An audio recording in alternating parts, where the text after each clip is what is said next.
Yeah, pause YouTube. 6 Hacks here. Half for you guys today. A pretty fun OU Wi-Fi battle I had against the homie, the man's my boy, Pokemon Guru, who's recently become a very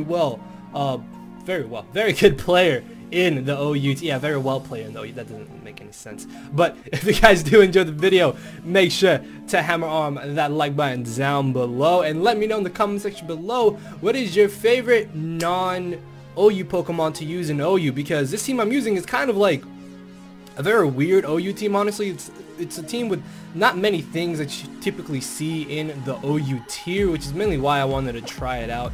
And it's a very old RMT team, so if I can find the RMT, I'll leave a link to that down in the description. And one quick little thing as well, I know yesterday I didn't say get boss of YouTube, and some of you guys commented about that. Main reason I didn't say it is because I've been thinking about maybe just stopping the whole get boss of YouTube as like a whole, mainly because I get comments about people saying they don't understand what I'm saying, or they think I'm like saying some weird different language when it's just in Spanish. Like get boss of YouTube is what's up YouTube in Spanish. So yeah, I kind of been thinking about maybe just saying, hey, what's up YouTube instead, and just going with that. I don't know if some of you guys will be bothered by that or not, but yeah, I guess you can let me know, as well as letting me know what your favorite non-OU Pokemon to use in OU is in the comment section below. So going into this battle, I knew if I could get up my rocks that my Z Belliedrum Azumarill could be able to sweep late game after a bit of prior chip damage on his team. And going into this battle, as well as the biggest threats on Guru's side of the field,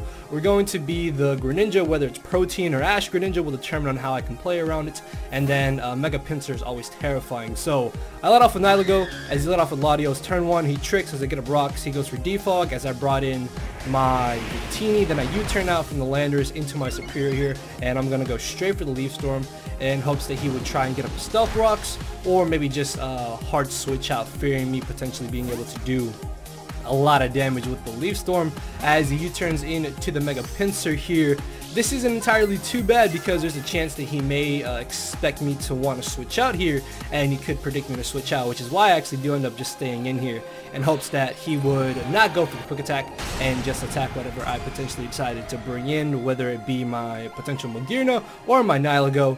Earthquaking I think wouldn't have been a bad play for him to have done anyways, although I think even at +2 Mega Pinsir can still chew a hidden power fire. I'm not entirely too sure. Unfortunately though, he does just end up going straight for the quick attack as he's able to knock me out. This does give me a free switch into my Nihilego, however, which is really nice because I could potentially get up rocks again, which if I'm able to get up my rocks and keep up rocks throughout the remainder of this battle, that means I'll be able to get off that very well needed residual chip damage on his team to allow my Azumarill to potentially come in and belly drum on something, whether it be the Latios or a potential non-gunk shot Greninja, depending on whatever set he's running.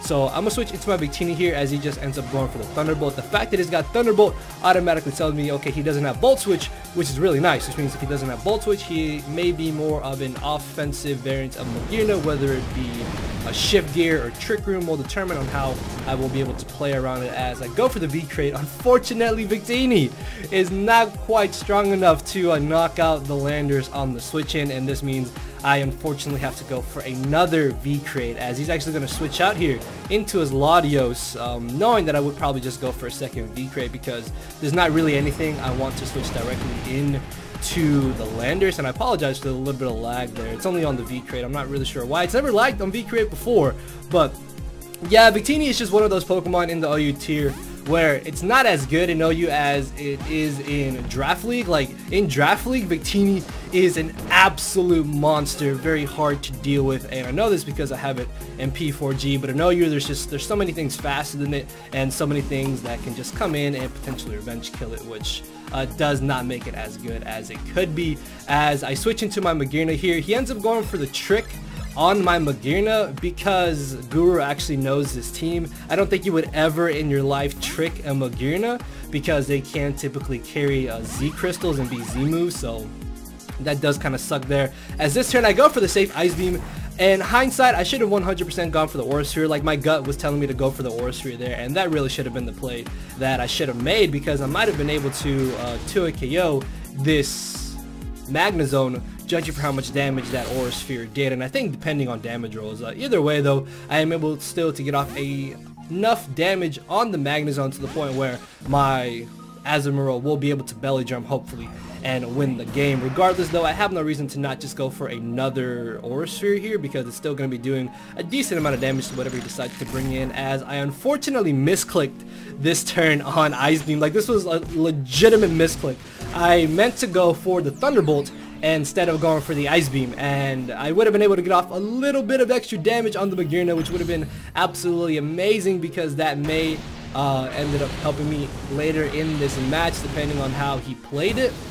But regardless, I didn't misclick, and I mean, I guess I had the chance to freeze him, but obviously I wasn't going for that, so I am going to be able to live the all-out pummeling, which is really nice, but unfortunately I will not be able to outspeed him the next turn because I am a minus speed natured Magearna and the Trick Room did go down. So down goes my Magearna, as I will be able to bring in my boy Garchomp, aka Guillermo here. This is actually a really cool Garchomp because it's not your standard Garchomp, it's actually Mega Garchomp, which is actually really awesome. This is the reason why I like this team, because it was just a combination of 6 Pokemon that you don't typically see in the OU tier, and it was a team that I think I had saved up for almost like 3 or 4 weeks, and I just never got around to being able to get a battle uploaded with it. So I do Mega Evolve here.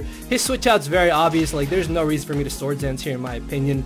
It really wouldn't have changed anything, I'm pretty sure, because his switch-ins were either the Landorus or the Latios if you really felt the need to be that aggressive. So I thought Fire Fang was a decent enough middle ground play, plus there's a really good chance he wasn't going to bring on Latios because he's not really in the position where he's got to make that risky of a play, as I'm going to make a bit of a questionable play here myself, and I switch into my Nidago in hopes that he would actually go for the Dark Pulse. That way I could chew the Dark Pulse, get on my Stealth Rocks, and then from there, if I was able to keep up offensive pressure, I could have potentially prevented the Latios from going for the Defog and then getting off that extra chip damage every time on his Mons. Really would have helped me and put me in a better scenario in this game with my Azumarill, as he's going to switch out this turn into his Latios on my U-turn. I literally had no reason to not just go for U-turn. He's obviously locked into Hydro Pump, and I'm going to be able to get off chip damage on whatever he brings in. As I get a crit there, that crit literally didn't matter. I think the minimum damage was like 52, 53%. You guys can even check the calc if you would like to. As down goes Latios, in comes the Ash Greninja. Unfortunately, unless I skillfully dodge a Hydro Pump here, I don't think I will be able to live with my boy Garchomp even after the little bit of extra bulk that it gets from Mega Evolving. I'm pretty sure it does get a special defense boost, a slight one, but normally Garchomp is much better than Mega Garchomp just because it's so fast and you can just do so many more things with regular Garchomp. As I bring in my Azumarill, at this point my last chance to potentially win this battle, or try to make it to the point where my Victini could possibly win the game for me late game, is to go for the Z Belly Drum with my little Goldie here, Azumarill, and just hope that I'm able to do enough damage to the rest of his team, and then if I'm able to get rid of Ash Greninja, I can avoid being potentially knocked out by the Water Shuriken against my Victini. So down goes the Magearna, in comes the Ash Greninja. Even though I am adamant max attack this Aqua Jet is still a damage roll. I think the minimum damage was like 80%. So if I had been able to get up my Stealth Rocks and just got off a little bit of chip damage on the Greninja here, I would have been able to put him in range of where Aqua Jet would have knocked him out, and then he would have been forced to bring in the Mega Pinsir and go for the Quick Attack. And then from there, if Victini was able to live the Quick Attack, I might have been able to win with Victini. But unfortunately, there was no reason for me to have gone for the Play Rough in the scenario that I was in, because either way, even if I had knocked out this Greninja, he still would have been able to just bring in the Mega Pinsir and revenge coming with the Quick Attack. So that is going to be the victory in Guru's favor. Now, if he didn't know the team that I used, I don't know if it really would have changed entirely too much in this battle. Either way though, it was a very fun game. Make sure to hammer on that like button down below. Again, let me know if you guys would like me to just kind of switch up the intro or not. It's just something I've been really feeling and thinking of the past couple days. Also, let me know in the comment section below, what is your favorite non-OU Pokemon to use in the OU tier. I guess in this battle, it would be Victini, although I think Victini by usage is still technically OU. I don't think it's BL, but it's just an OU Pokemon that you literally never see. So yeah, let me know in the comment section below. And with that being said, I will see you all tomorrow. So later, everybody.